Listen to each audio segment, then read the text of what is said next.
So we welcome you all to our EdTech Lounge for 2021. This is our first session of the new year.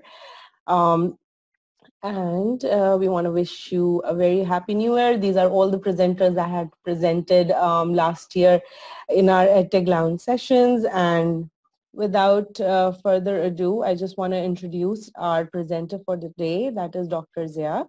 And Dr. Zia has also presented in our EdTech Lounge session last year as well. So Dr. Zia, after completing his early education from Habib Public School and DJ Science College, Dr. Zia was accepted to the prestigious Army Medical College in Rawalpindi. He studied medicine for 5 years and graduated with honors. On graduation, he was commissioned in Pakistan Army as a captain. He worked in the Army at different locations for 26 years. During this, he underwent intense and extensive surgical training at CMH Rawalpindi. He obtained fellowship in general surgery and later in plastic surgery from the College of Physicians and Surgeons of Pakistan.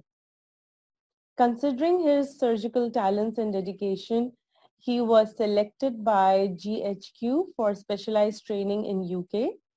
During this overseas fellowship, he worked in the plastic surgery department of the John Redcliffe Hospital, Oxford, England.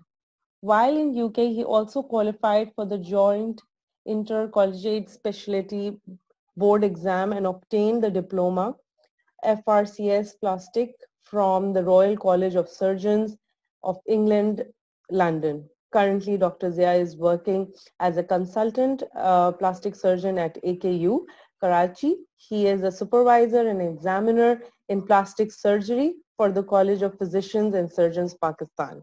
So with this introduction, I would now hand over the microphone to Dr. Zia to share his experience with online and remote teaching. So over to you, Dr. Zia.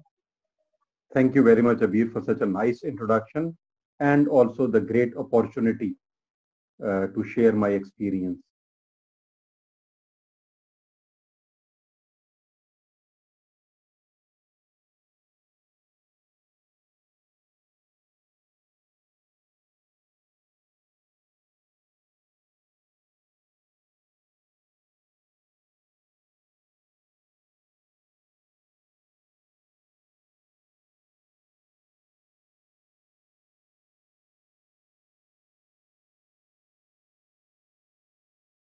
So here we are. After the introduction, there's nothing more left for me to say about myself, so I'll go straight to the topic for the limited time that we have. It all started in 210 actually, when I realized that different departments in the country have a different set of training standards. The training standards were not equal in different departments in plastic surgery residency programs. And so I felt the playing field was not level. And to level this playing field, I started holding plastic surgery preparatory courses in 2010. This advertisement is one of those from 2018, but since 2010, I had been holding these courses every 6 months, just before the oral exam of the College of Physicians and Surgeons. This is how it was held, and sometimes it was 2 or 3 days, and it continued into late hours of the night. It was attended by plastic surgery residents from all over the country, and similarly, the faculty was also from all the different departments of plastic surgery all over the country. And this is just a glimpse of how all these people in the background at that time, they were all residents preparing for the exam. And I think all of them are now consultants. So that is how it worked till the time we got Corona and the lockdown.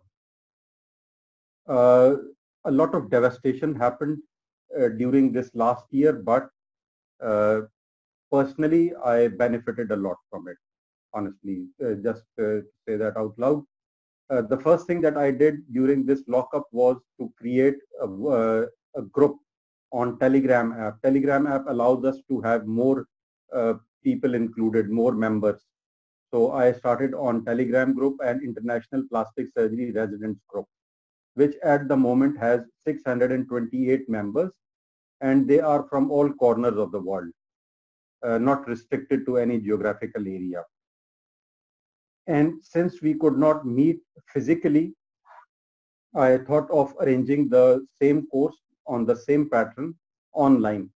And with the help of Abir and her colleagues, we planned a course. Initially, we had these 5 consultants from Pakistan who agreed to join us. And it was technically slightly something very different, had not been tried before. So a lot of people were reluctant initially. But very soon, even before the exam, we had an extensive faculty, both from within Pakistan and outside Pakistan, from countries like Egypt, France, Oman, USA, France, a lot of places. And similarly, candidates from all over the world. They registered for the course. So how we planned it was slightly different. This thing had never been tried before, in at least not in plastic surgery, and to my knowledge, in any other clinical specialty. We planned to hold the course online through Zoom, and we used the function of Zoom rooms. At the time, we created 4 rooms.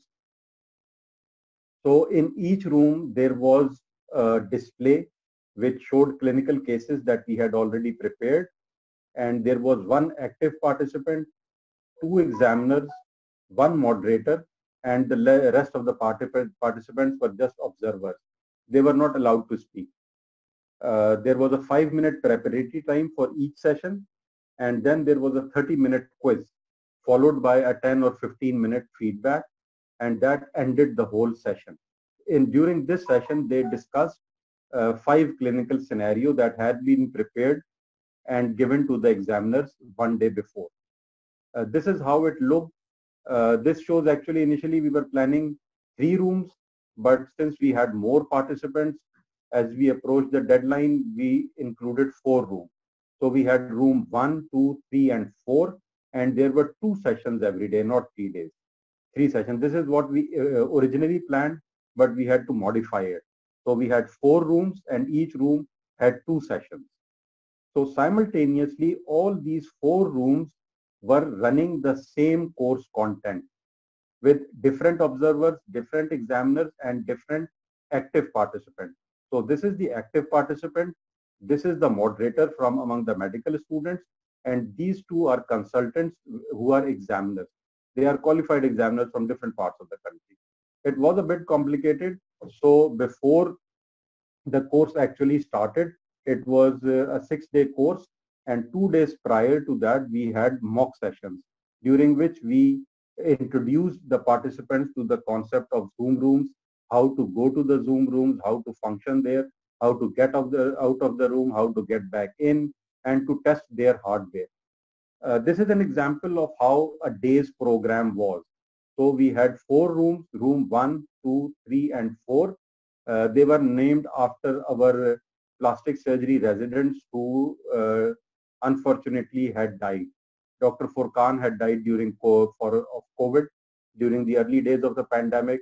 Dr. Tamsil during his training died of myocardial infarction. Dr. Nadia died of breast cancer.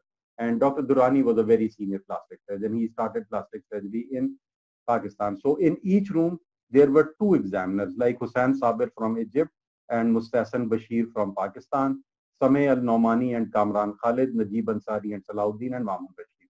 So every day these examiners change. And similarly, the candidates during the first session, there were 4 candidates in these 4 rooms.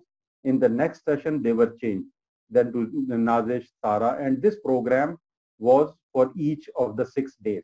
Every day we had a fresh separate program with fresh examiners, candidates, and moderators. This is an example of a typical presentation that we used during the course.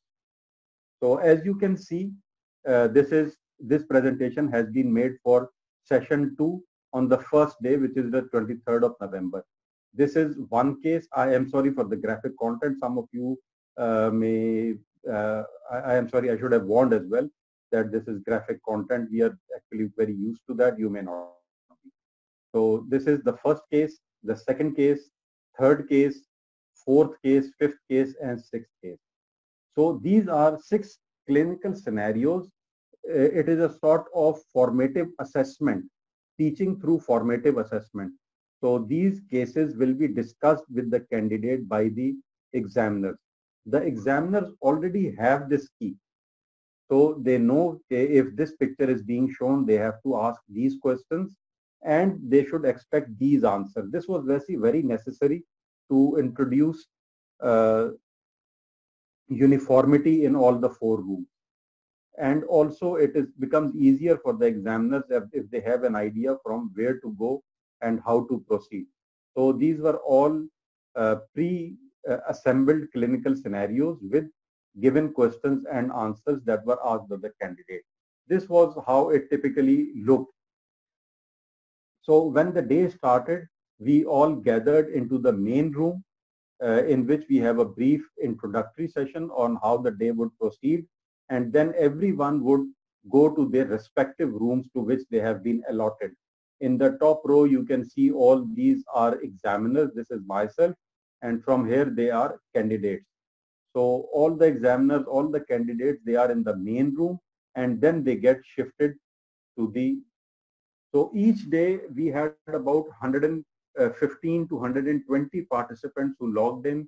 So in one room, there were about 20 to 30 candidates in every room.